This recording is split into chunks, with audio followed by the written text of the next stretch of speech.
Anthony, it's Twitchy, and guess what? I spoke for you quite a few years ago. That is a $5 Canadian note, which is going to magically go into $100, and I'm going to keep that. And you know why?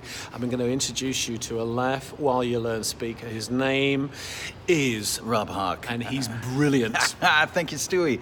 Anthony, lovely to meet you via this strange method. And like Stewie, all my stuff is laugh while learning, and I gotta say, it's all about you, and it's all about your audience, and I'd absolutely love to work with you. So let's chat. Let's chat soon. And by the way, your audience, sir. national sales Yes, sir. managers, all looking for ways to help people. And that massive month of October, November, Oh my gosh. trust me, with the strain and the stresses and everything that your people have got to do, the wonderful thing about this guy is he kicked cancer's ass. I did. I am a comedian and a cancer survivor. I used to work for the Second City, both in Canada and internationally. Had an absolute blast. Everything I do absolutely involves humor and resilience and fun and people overcoming challenges. And I love to work with you. Even though he's looking so serious right now. Anthony, it was absolutely amazing speaking for you.